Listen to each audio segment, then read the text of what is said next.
దేవుని నామానికి స్తుతి కలుగును గాక. ఈ ఉదయకాలమందు ఆత్మీయ ఆహారంగా దేవుని యొక్క వాక్యాన్ని కొద్ది నిమిషంలో మనము ధ్యానం చేసుకుందాం.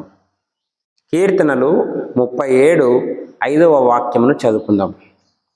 నీ మార్గమును యెహోవాకు అప్పగింపుము, నీవు ఆయనను నమ్ముకొనుము, ఆయన నీ కార్యము నెరవేర్చును.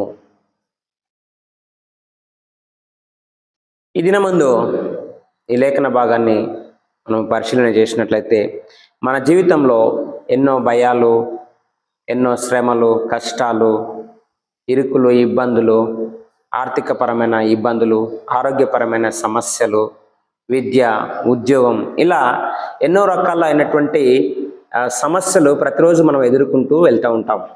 అయితే దేవుని వాక్యం ఏమని తెలియజేస్తున్నది అంటే, నీ మార్గము యెహోవాకు అప్పగింపుము అని చెప్పేసి అంటున్నాడు. నీ మార్గము యెహోవాకు అప్పగింపుము. ఇక్కడ మార్గము అంటే మన యొక్క జీవిత ప్రణాళికలు, మన జీవితంలో, మన అనుదిన జీవితంలో మనం వేసుకుంటున్నటువంటి ప్రణాళికలు, కలలు, భవిష్యత్తు గురించినటువంటి ఆలోచనలు, ఇవన్నీ కూడా దేవునికి అప్పగించమని చెప్పేసి అంటున్నాడు.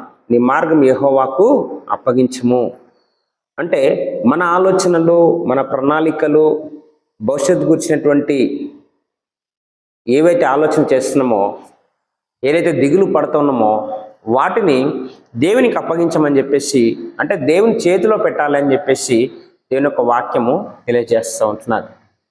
ఒకసారి గమనించినట్లయితే ఒక చిన్న బాబు బ్యాగ్ వేసుకున్నాడు, స్కూల్ బ్యాగ్ వేసుకుని నడుస్తూ ఉన్నాడు అనుకోండి. తండ్రి కొడుకు వెళ్తున్నప్పుడు ఆ పిల్లవాడు ఆ బ్యాగును మోయలేకపోయినప్పుడు ఏం చేస్తాడు ఆ పిల్లవాడు అంటే, తన తండ్రికి ఇస్తాడు. తండ్రికి ఇచ్చినప్పుడు తండ్రి సంతోషంగా బ్యాగ్ తీసుకొని, ఆ బ్యాగ్ వేసుకొని కుమారుని నడిపిస్తూ వెళ్తూ ఉంటాడు. అంటే ఇక్కడ మన జీవితంలో కూడా ఇబ్బందులు, సమస్యలు, మనము మోయలేనటువంటి భారాలు మనము ప్రతిరోజు అనుభవిస్తున్నట్లయితే ఆ భారాన్ని దేవునికి అప్పగించమని చెప్పేసి అంటున్నాడు. ఇక రెండవదిగా చూస్తే, నీవు ఆయనను నమ్ముకొనుము అని చెప్పేసి అంటున్నాడు. కేవలం అప్పగించడమే కాదు, అప్పగించినటువంటి నీవు దానిని నువ్వు నమ్మాలి. నమ్మినప్పుడు దేవుని యొక్క కార్యాన్ని నువ్వు చూస్తావు. ఎలా నమ్మాలి? ఆయన నిర్ణయం మంచిదని నమ్మాలి, ఆయన సమయము మంచిదని నమ్మాలి, ఆయన చేసే కార్యము మంచిదని నువ్వు నమ్మాలి, ఆయన ఏదైనా చేయగలడు అన్నటువంటి విషయాన్ని నువ్వు నమ్మాలి. అబ్రహాము జీవితాన్ని కనుక మనం చూస్తే, దేవుడు పిలిచిన తర్వాత ఆయన దేవుణ్ణి ఎంతగానో నమ్మాడు, ఎంతగానో విశ్వసించాడు. ఆయన ఒక విశ్వాసులకు తండ్రిగా ఈరోజు పిలువబడుతూ ఉంటున్నాడు. ప్రభు ఎక్కడికి రమ్మంటే అక్కడికి వెళ్ళాడు, ఏది చెప్తే అది చేస్తూ వచ్చాడు. అంటే దేవుని పైన అంతగా తను ఆనుకున్నాడు, అంతగా తన విశ్వాసాన్ని, తన నమ్మకాన్ని ప్రదర్శించినట్లుగా మనం చూస్తూ ఉంటున్నాం. మూడోదిగా చూస్తే, ప్రియమైనటువంటి వారలారా, ఆయననే కార్యసాధకుడుగా ఉంటున్నాడు నీ జీవితంలో, నా జీవితంలో. ఎప్పుడైతే నీవు మార్గం ఆయనకు అప్పగిస్తున్నావో, ఎప్పుడైతే నువ్వు నమ్ముతూ ఉన్నావో, ఆయన నీ కార్యాన్ని నెరవేరుస్తానని చెప్పేసి అంటున్నాడు దేవుడు. ఆయన నీ జీవితంలో కార్యసాధకుడిగా ఉంటున్నాడు. ఆయన తప్పక నీవేదైతే అప్పగిస్తావో అది తప్పక నీ జీవితంలో ఆయన చేయడానికైనా ఇష్టపడుతూ ఉంటున్నాడు. మూయబడ్డ ద్వారాలు ఆయన తెరవగలడు, ఆగిపోయిన ఆశీర్వాదాలను ఆయన ఇవ్వగలడు. ఇది నీ పరిస్థితి ఎలాగున్నా, విరిగిన హృదయంతో, గాయపడ్డ మనసుతో ఉన్నట్లయితే దాన్ని స్వస్థపరచగలడు యేసయ్య. ప్రియమైనటువంటి సహోదరుడా, ప్రియమైనటువంటి వారలారా, ఈ ఉదయకాలమందు నీ మార్గము ఎవరికి అప్పగిస్తూ ఉంటున్నావు? నీ భారము నువ్వే మోస్తున్నావేమో. విశ్వాసం ఉన్న చోట దేవుని కార్యము తప్పక జరుగుతుంది. ఇటు మాటలు దేవుడు దీవించి ఆశీర్వదించును గాక. ఆమేన్. పరిశుద్ధుడైన తండ్రి, మీ నామానికి వందనాలు, స్తుతులు, స్తోత్రాలు చెల్లిస్తూ ఉంటున్నాం.